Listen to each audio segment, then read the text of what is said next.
नमस्कार, सबसे बड़ा मुद्दा में आपका स्वागत है। आपके साथ मैं हूं आयुष सूर्यवंशी। सोमवार से यूपी विधानसभा का बजट सत्र शुरू हो रहा है। इसको लेकर पक्ष विपक्ष दोनों तैयार हैं। इस बार योगी सरकार अब तक का सबसे भारी भरकम बजट लाने जा रही है। आज सर्वदलीय बैठक बुलाई गई। बैठक में विधानसभा स्पीकर ने सभी विपक्षी दलों के नेताओं से विधानसभा को सुचारू रूप से चलाने की अपील की। इसके अलावा आज बजट सत्र की तैयारियों को देखते हुए एक तस्वीर दिखी, वो थी शिवपाल यादव की, जहां 2017 के बाद पहली बार समाजवादी पार्टी ऑफिस पहुंचे शिवपाल। यहां एसपी बैठक की अध्यक्षता भी उन्होंने ही की। इस बीच सवाल उठ रहे हैं कि अखिलेश को है शिवपाल की गरज, सरकार को घेरेंगे चाचा भतीजा, चाचा को कमान, क्या सत्र में होगा घमासान, विपक्ष पर भारी पड़ेगी सरकार, 23 के बजट से क्या 24 की बिसात भी बिछेगी। इन तमाम सवालों का जवाब देने की कोशिश करेंगे। हमारे साथ खास मेहमान भी जुड़ रहे हैं। उससे पहले रिपोर्ट देखिए, लेकिन उससे पहले सवाल समझिए। देखिए, अखिलेश को क्या शिवपाल की गरज है? नंद गोपाल गुप्ता नंदी ने सवाल उठाए हैं। चाचा भतीजे की एकजुटता क्या सरकार पर भारी पड़ेगी? चाचा को कमान देने के बाद सत्र में क्या घमासान भी दिखेगा? और सवाल ये भी है, क्या विपक्ष पर सरकार भारी पड़ेगी? शूद्र सियासत को लेकर भी क्या इस सत्र के दौरान जिक्र दिखेगा? सबसे अहम सवाल, क्या 23 के बजट से 24 की बिसात बिछेगी, यानी कि लोकसभा चुनाव की तैयारी का असर भी क्या दिखेगा?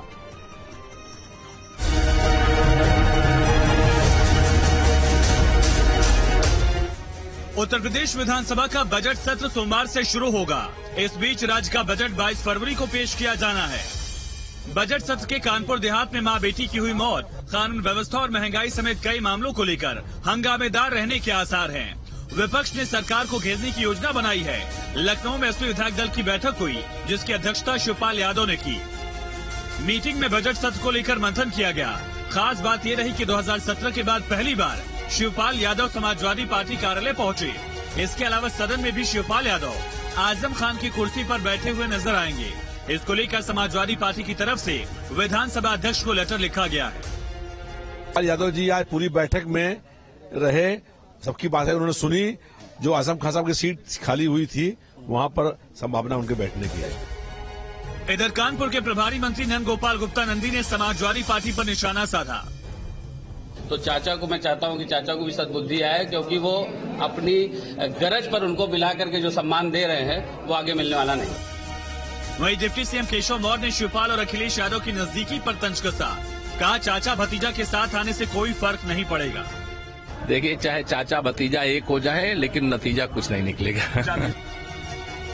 बहरहाल पक्ष विपक्ष दोनों ही बजट सत्र को लेकर तैयार हैं, जिसके चलते विधानसभा में घमासान के पूरे आसार हैं। अब देखना यह है कि क्या चाचा भतीजे की जोड़ी सरकार को घेर पाएगी, या फिर मिशन 24 पर फोकस कर रही सरकार विपक्ष पर भारी पड़ेगी। टीम न्यूज से चलिए, इसी पर चर्चा के लिए हमारे साथ खास मेहमान जुड़ गए। उनका तारुफ आपसे करा दे। भारतीय जनता पार्टी की तरफ से हमारे साथ प्रवक्ता जुड़ रहे हैं।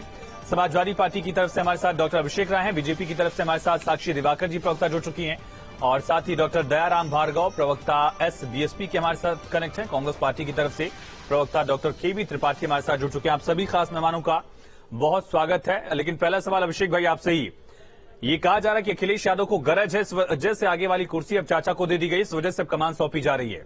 क्या समाजवादी पार्टी एकजुटता का संदेश दे पाएगी विधानसभा के अंदर भी?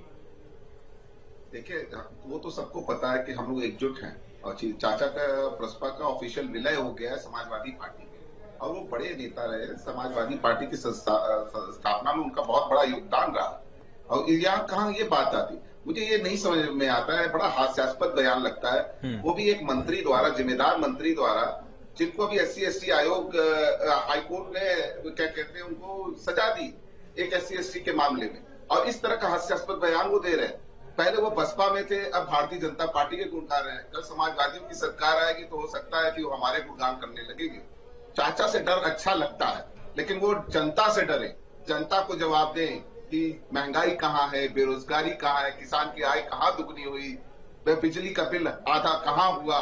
ये बहुत सारे मुद्दे हैं, तो सरकार के पास इन चीजों का जवाब नहीं, इसलिए बचने के लिए दाएं बाएं नहीं। जो शिवपाल यादव राष्ट्रपति चुनाव से पहले डिनर में बीजेपी के साथ दिख रहे थे, वो शिवपाल यादव एक साल के अंदर समाजवादी पार्टी की नीतियों को लेकर बीजेपी पर हमलावर हो पाएंगे, वही अग्रेशन दिखा पाएंगे, जिसकी उम्मीद अखिलेश कर रहे हैं। बिल्कुल देखिएगा, वो कहते हैं ना, वही जलवा रहेगा। वो हमारे नेताजी स्वर्गीय मुलायम सिंह जी चले गए, कहते हैं जब तक वो थे वो जलवा कायम रहता था, वही शिवपाल चाहता वो जलवा विधानसभा में कायम करके दिखाएंगे, बोलती बंद कर देंगे सरकार की। सरकार के पास जवाब ही नहीं है। मैं तो सीधे सीधे सवाल पूछ रहा हूँ कि महंगाई पे बात कर ले, बेरोजगारी पे बात कर दे, किसान की दोगुनी आय की बात कर ले, मुफ्त बिजली की बात कर दे, गन्ना किसानों की बात कर ले।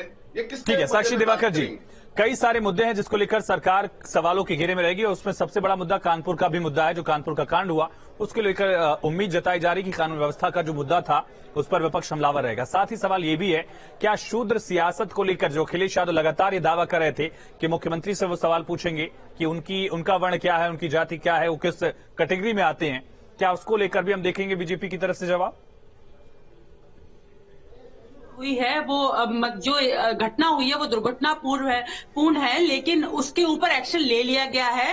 रही बात अखिलेश जी क्या क्या सवाल पूछेंगे माननीय योगी जी से, तो माननीय योगी जी ने खुद ही कहा कि उसका जवाब वो स्वयं देंगे और दे भी चुके हैं। मुझे लगता है पूरा प्रदेश समझ चुका है। कुछ कार्यकर्ता और उनके प्रदेश राष्ट्रीय अध्यक्ष हैं, उन्हें बात समझ में नहीं आई है।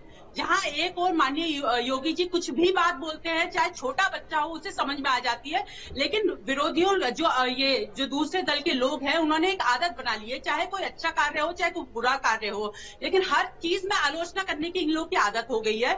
मुझे लगता है जो 22 तारीख को बजट पेश होगा, जो हमारा मूल मंत्र है सबका साथ, सबका विकास, सबका विश्वास और सबका प्रयास, उसके तहत में जो जनता ने विश्वास जताया है, यहाँ की उत्तर प्रदेश की जनता ने, उसी के तहत एक ऐसा बजट आएगा जो सबको साथ लेके चलेगा, सबका विकास के लिए जो प्रदेश में जो गति है सबके विकास की, उसको मजबूती प्रदान करेगा। साक्षी, सवाल ये कि जो कानून व्यवस्था के मुद्दे पर बीजेपी दावा करती रही, उसका असर भी देखा गया कि आप लोगों को चुनाव में फायदा मिला। वही कानून व्यवस्था अगर उस मुद्दे पर आप ज्यादा अग्रेसिव हो जाते हैं तो हम कानपुर जैसी घटनाएं देखते हैं जहां सरकार की प्रशासनिक कार्रवाई में लोगों की मौतें हो जाती हैं।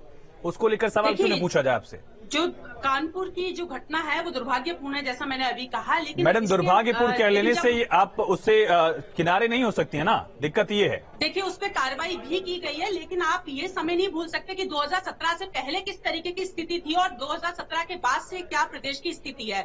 तो कानून व्यवस्था अभी भी यहाँ पे चुस्त और दुरुस्त है और मुझे लगता है जनता भी इसीलिए यहाँ भारतीय जनता पार्टी को बार बार पसंद कर रही है, क्योंकि ठीक है दयाराम भार्गव जी, ठीक है शिवपाल यादव आपके भी साथ रहे हैं। शुरुआत में जब वो गठबंधन वाला दौर चल रहा था, बातचीत वाला दौर था, शिवपाल यादव से लगातार ओपी राजभर की भी बातें हो रही थी। शिवपाल यादव का समाजवादी पार्टी के साथ आना एक मैनपुरी मॉडल के तौर पर समाजवादी पार्टी ने प्रोजेक्ट किया कि देखिए ये वो मॉडल है जो गुजरात मॉडल को भी हरा सकता है। क्या इसका असर आने वाले लोकसभा चुनाव में भी देखा जाएगा? चाचा को जो इज्जत देने की बात कही जा रही है, अगली श्रेणी में बैठाने की बात कही जा रही है, आजम खान की कुर्सी पर बैठाने की बात कही जा रही है, कितना फायदा कितना नुकसान? देखिए आयुष भाई, समाजवादी पार्टी बखूबी जानती है मैनपुरी का चुनाव रोल मॉडल नहीं है, मैनपुरी का चुनाव सिंपैथी है। स्वर्गीय आदरणीय जो है मुलायम सिंह जो है नेता, वो दीन दुखियों गरीबों की आवाज को सुना करते थे और वो लोहिया के शुभचिंतक थे, ज्ञानेश्वर मिश्र के रास्ते पे बनाए हुए चलने वाले थे नेता। अभी समाजवादी पार्टी भटक गई है। दूसरी बात, चचा शिवपाल को अगर इतना इज्जत देना था तो फिर ये पार्टी क्यों बनाए भाई? और अगर पार्टी बना लिए थे और आपने विलय कर लिया, चुनाव में 2022 से पहले लेटर लिखा गया, तो चाचा जी ने क्या कहा? आदरणीय अखिलेश यादव जी को चाचा जी ने कहा अपरिपक्व नेता। शब्दों की जो बयान है उसको अगर देखा जाए तो कहीं ना कहीं ये समझ में आता है। आदरणीय शिवपाल जी समाजवादी पार्टी में आ गए, उन्होंने अपनी पार्टी बनाई, उनका संगठन था, उनके संगठन का एक भी व्यक्ति इस समय, कोई भी समाजवादी की जो राष्ट्रीय कार्यकारी की इकाई जो भी तैयार करके प्रेषित की गई मीडिया में, पीएसपीएल के एक भी नेता को जगह नहीं मिला, चाहे वो राष्ट्रीय प्रवक्ता रहा हो, प्रदेश का रहा हो या जिले का जो भी रहा, किसी इकाई में चचा शिवपाल के जो लोग थे कहीं एडजस्ट नहीं किया गया। तो ये दो दलों का जो है, दो दलों का मिलन है, दिलों का मिलन नहीं है। जो लोग समाजवादी से त्रस्त होकर के आदरणीय अखिलेश यादव के उनके जो जिस तरह की कृतियां थे उससे त्रस्त होकर जो शिवपाल चचा के साथ गए थे, तो आप बताइए किस तरह की ये कार्रवाई करके बता रहे थे। और आज जो दिखा रहे हैं रोल मॉडल, कैसे रोल मॉडल हो जाएगा भाई। भाई उन्होंने शिवपाल यादव को विधायक दल की बैठक के लिए जिम्मेदारी दे दी। आज विधायक दल की बैठक शिवपाल यादव ने ली है, तो जिम्मेदारी तो दी गई उनको मौका भी दिया जा रहा है। नहीं, आदरणीय अखिलेश यादव की मजबूरी है। हाँ भाई रामपुर से आजम खां जी का विधानसभा चला गया, उनके बेटे का चला गया, तो ये तो क्या नाम समाजवादी पार्टी की मजबूरी हो गई। किसको देंगे बताइए, पहले क्यों नहीं दिया? बताइए भाई अभिषेक भाई बताइए। 2022 में देखिए ये आप लोगों को गज पड़ी है। आयुष भाई सुन लीजिए प्रमुख इतना ही चिंतित थे। बताइए अभिषेक जी। तो जब साइकिल चुनाव पर और ये तो हमने देखा है कि शिवपाल यादव एक बार आपके साथ आते हैं, एक बार फिर नाराज होकर चले जाते हैं, एक बार आप एक सीट देते हैं, फिर वो राष्ट्रपति चुनाव में बीजेपी के साथ चले जाते हैं, फिर आपके साथ आ गए हैं, फिर कुछ होगा फिर वापस चले जाएंगे। आयुष भाई, मैं सबसे पहले एसबीएसपी के अपने मित्र को यह याद दिलाना चाहता हूँ कि 2.5 साल पहले ये भारतीय जनता पार्टी की गोद में बैठे हुए थे, फिर हमारे साथ आके हमारे साथ चुनाव लड़ने के लिए हमारे साथ हमारे रथ में घूमते रहे, और उसके बाद अब फिर क्योंकि वायु श्रेणी की सुरक्षा मिल गई है तो ये कुछ ना कुछ तो कहेंगे। तो ये पहले अपना पाला डिसाइड कर ले। शिवपाल चाचा बहुत बड़े नेता हैं और अभी कहते हैं ना एसबीएसपी उनको चैलेंज करने लायक एक स्थिति में नहीं कि उनके बारे में एसबीएसपी कमेंट। पीएसपीएल से तो ज्यादा सीटें आई थी एसबीएसपी की। आपने एक सीट तक सीमित कर दिया शिवपाल यादव को। नहीं, देख लीजिए, हमने सीमित नहीं किया, हमने हमारी बात समझ ले। हाँ। उनका ये त्याग था, उन्होंने समाजवादी पार्टी के लिए, जिस पार्टी के लिए उन्होंने बनाया उसके लिए उन्होंने त्याग किया। और मैं दूसरी बात करना चाहता हूँ कि हम कभी ये भारतीय जनता पार्टी की बैसाखी पकड़ते हैं, कभी समाजवादी पार्टी की बैसाखी पकड़ के विधानसभा पहुंचने का प्रयास करते रहते हैं। तो ये बहुत क्लियर कट है, इनके बारे में ज्यादा कमेंट करना मैं उचित नहीं समझता। अभी हमारी बहन बहुत बड़ी बड़ी बातें कर रही थी कि बता रही थी, मैं उनसे सीधे सीधे मुद्दे पूछ रहा हूँ। अभी उन्होंने कानपुर की घटना पे बोला कि उसके खिलाफ कार्रवाई हो रही। साहब, कुछ लोग जान से गए, आप उसके ऊपर कार्रवाई कर रहे हो। वहां शिवलिंग टूटा तो आपने उसके ऊपर क्या कार्रवाई करी? आपने क्या कार्रवाई करी? अगर किसी और प्रदेश का मुख्यमंत्री ये किया होता तो अब तक भारतीय जनता पार्टी पूरा राशन पानी लेके सारी मीडिया चढ़ गई होती। लेकिन क्या कार्रवाई? क्या वो तो जान से चले गए। 5 लाख मुआवजा, एक जान की कीमत 5 लाख मुआवजा है। एक मजाक चल रहा है प्रदेश में। इस तरीके से अत्याचार हो रहा है साहब गरीबों के ऊपर। ये बुलडोजर जो के नाम पे जो अत्याचार कर रहे हैं वो सामने दिख रहा है कि ये सिर्फ विपक्ष का। मैं लौटता हूँ हाँ। डॉक्टर केबी त्रिपाठी, सवाल यहाँ पर यह है कि अखिलेश यादव ने कह दिया विधानसभा सत्र से पहले कि हम शूद्र वाले मुद्दे को लेकर मुख्यमंत्री से सवाल पूछेंगे। एक तरफ विपक्ष हमेशा कहता रहा है कि सरकार मुद्दों पर बात नहीं करती है। क्या ये शूद्र वाली जो सियासत है ये मुद्दा है उत्तर प्रदेश का, या फिर महंगाई, कानपुर कांड, कानून व्यवस्था, ये सब मुद्दे ज्यादा बड़े हैं? आयुष जी, बहुत सही प्रश्न आपने पूछा है। दरअसल इस समय उत्तर प्रदेश के वही मुद्दे हैं जो देश के हर आम आदमी के मुद्दे हैं, और भाजपा की डबल इंजन सरकार ने एक गंदा मजाक किया है आम आदमी की जिंदगी के साथ। आप बहुत बड़ा दावा करके कानून व्यवस्था के नाम पर आए थे, और आज आपकी प्रशासनिक व्यवस्था जिस तरह की कानून व्यवस्था दे रही है, शर्म आती है कि हम उत्तर प्रदेश में रह रहे हैं। इसी उत्तर प्रदेश में डबल इंजन की सरकार होते हुए, योगी जी की सरकार होते हुए रामचरितमानस जलाई जाती है और ये सरकार चुप्पी मारे बैठी रहती है। बुलडोजर से गरीबों के घर तोड़े जा रहे हैं और वो आत्महत्या करने पर, जिंदा जलने पर मजबूर हो रहे हैं। आंकड़ों की बाजीगरी इतनी शानदार की जा रही है जैसे दिखाया जा रहा कि उत्तर प्रदेश में कोई बेरोजगार बचेगा ही नहीं। कितने लाख रोजगार पैदा हो जाएंगे इस ग्लोबल इन्वेस्टमेंट समिट से। इस तरह की जो आंकड़ेबाजी है, भाषा की बाजीगरी है, इससे कहीं न कहीं आम आदमी बहुत त्रस्त है। आज छुट्टा जानवर रात भर किसान का खेत खा रहे हैं, वो परेशान है, उसे कोई विकल्प नहीं दिखाई दे रहा है। लेकिन सिर्फ झूठी लफाजी और कहीं न कहीं उत्तर प्रदेश में विपक्ष वो भूमिका नहीं निभा पा रहा है जो निभानी चाहिए। इसलिए मैं समाजवादी पार्टी से ये अपील करता हूं कि वो विपक्ष के सभी दलों को साथ लेकर एक जोरदार मुकाबला करे, जिससे सरकार को पता लगे कि झूठ का जवाब कैसे दिया जाता है। हर तरह का झूठ आयुष्टी दिखाई दे रहा है। शिक्षा के नाम पर सिर्फ आंकड़े, शिक्षा के नाम पर राष्ट्रीय नीति की बात, लेकिन उसके बदले में उत्तर प्रदेश में आप जाइए तो नए स्कूलों में अध्यापक हैं। भर्ती हो रही थी शिक्षकों की। विधानसभा चुनाव से पहले योगी जी ने वादा किया था 100 दिन में शिक्षक भर्ती होगी। सरकार बने इतना समय हो गया, बजट दोबारा पेश होने जा रहा और अभी तक उस पर कोई बात नहीं। डॉक्टर केबी त्रिपाठी, मुद्दे बड़े मुद्दे हैं, लेकिन कांग्रेस ने 3 महीने 13 में देखती उत्तर प्रदेश में लोकसभा चुनाव की तैयारी के तौर पर भी इस बजट को भी देखा जा रहा है। कांग्रेस कहां खड़ी रहेगी 24 की लड़ाई में उत्तर प्रदेश जैसे राज्य में?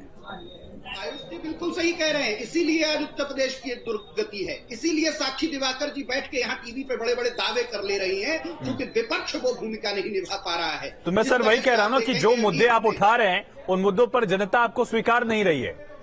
या तो आपकी रणनीति गलत है या मुद्दे गलत है, क्या गलत है? नहीं आयुष जी, बिल्कुल भी न रणनीति गलत है न मुद्दे गलत हैं, लेकिन दिग्भ्रमित किया जाता है। भारतीय जनता पार्टी बहुत अलग तरह से राजनीति करती है। वो उत्तर प्रदेश में डॉक्टर अभिषेक, एक बड़ा सवाल विपक्ष एक विपक्षी पार्टी का एक दूसरी विपक्षी पार्टी से, कांग्रेस आपसे सवाल कह रही है कि इन मुद्दों पर चर्चा की बजाय आप जायज मुद्दों पर चर्चा करिए, जो महंगाई का मुद्दा है, कानून व्यवस्था का मुद्दा है। क्या अखिलेश यादव स्वामी प्रसाद मौर्य की लाइन पर चलकर शूद्र वाले मुद्दे पर विधानसभा में चर्चा करेंगे या शिवपाल यादव वाली लाइन दिखेगी?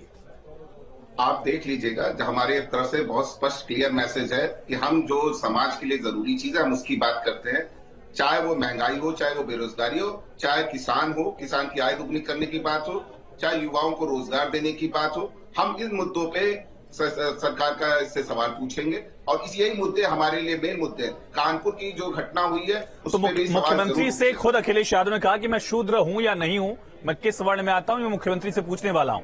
जब आपके पार्टी के लीडर ये लाइन सेट कर देते हैं तो जाहिर तौर पर इसी पर चर्चा होगी। इसका जवाब दे देता हूं। हाँ। आयुष भाई, इसका जवाब मैं दे देता हूं कि देखिए, वो नेता प्रतिपक्ष है और मुख्यमंत्री के बराबर का प्रोटोकॉल होता है। अगर वो किसी यज्ञ में सम्मिलित होते जाते हैं और भारतीय जनता पार्टी के गुंडे उनको काले झंडे दिखाते हैं तो क्या कार्रवाई होगी? अगर मुख्यमंत्री को काले झंडे दिखाए जाए तो क्या कार्रवाई होनी चाहिए? तो ये पूछना है हमारा माननीय मुख्यमंत्री जी से कि साहब ये साक्षी दिवाकर जी जवाब दीजिए। देखिए, सबसे पहले मैं बताना चाहूंगी अभिषेक भाई को कि जो गुंडे होते हैं वो सपा के होते हैं, भारतीय जनता पार्टी के नहीं होते। भारतीय जनता पार्टी का जो कार्यकर्ता है वो अनुशासन में रहना जानता है, वो उसी के तहत कार्य करता है। तो किस तरीके की आप भाषा इस्तेमाल कर रहे हैं मैं आपको बताना चाहती हूँ। जनता तो गुंडे मात्र एक पार्टी, बारी बारी से बोलीजिए, बारी बारी से बोलीजिए। ठीक है साक्षी जी बोलिए। गुंडे सिर्फ समाजवादी पार्टी के होते हैं और ये जग जाहिर है। तभी 2017 में हमारी सरकार बनी थी, इतने बड़े मार्जिन से इसीलिए बनी थी। डॉक्टर केबी त्रिपाठी पूछ रहे हैं कि अगर मानस जलवाना गलत था तो कार्रवाई क्यों नहीं की गई, स्वामी प्रसाद मौर्य को गिरफ्तार क्यों नहीं किया जा रहा है? स्वामी प्रसाद मौर्य ठीक, केबी त्रिपाठी बहुत अच्छे, मैं लौटता हूँ, सुन लीजिए साक्षी जी, साक्षी जी बोलिए। साक्षी दिवाकर की पार्टी में होते हैं बहुत अच्छे, जिस दिन आप सपा में ठीक है सर, सुन लीजिए। देखिए, भारतीय जनता पार्टी चाहे पक्ष का हो, जो विपक्ष का हो, गलत को गलत कहती है, सही को सही कहती है। मैं आपको बताना चाहूंगी, यही उत्तर प्रदेश की सरकार है जहाँ पे दो युवा साथ में आ जाते हैं, जहाँ बुआ भतीजा साथ में आ जाते हैं, बुआ चाचा भतीजा साथ में आ जाते हैं, लेकिन जनता किसी का साथ पसंद नहीं करती है। वो साथ पसंद इसलिए नहीं करती है क्योंकि जो भी उन लोगों ने वादे किए थे कभी पूरे नहीं किए, उन सबको मौका देके देख लिया। भारतीय जनता पार्टी ही एक ऐसी मात्र पार्टी है जो, अभिषेक भाई, आप लोगों ने सारा परमुटेशन कॉम्बिनेशन उत्तर प्रदेश की पॉलिटिक्स में हर पॉसिबल मूव जो हो सकता था वो आजमा लिया है। अब स्वामी प्रसाद मौर्य एक नया फॉर्मूला लेकर आए, वो आप लोग आजमाने वाले हैं और लग रहा है कि बजट सत्र में इसको लेकर भी घमासान होगा।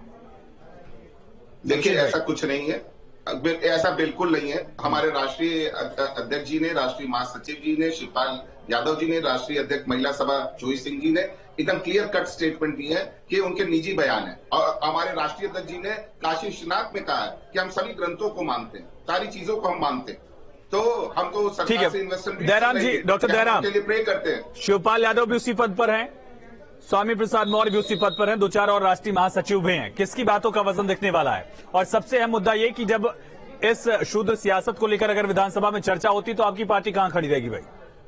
देखिए, ये देश संविधान से चलेगा, ये जाति धर्म से नहीं चलेगा। हालांकि जात तो सर्वोपरि बना दिया इन नेताओं ने, इन पार्टियों ने, क्योंकि जाति के लोगों को इन्होंने जातियां बना करके उनको आज तक अधिकार तो मिला नहीं। अब मैं अगर जातियों का नाम गिनाऊंगा हमारे समाजवादी भाई के पेट में दर्द हो जाएगा। इसलिए हो जाएगा कि 4 बार की सरकार समाजवादी की रही है, प्रमोशन में आरक्षण, एक जाति को रिप्रेजेंट करने वाली OSBSP अब कह रही है कि जाति की सियासत गलत है। सुन तो लीजिए, सुन लो।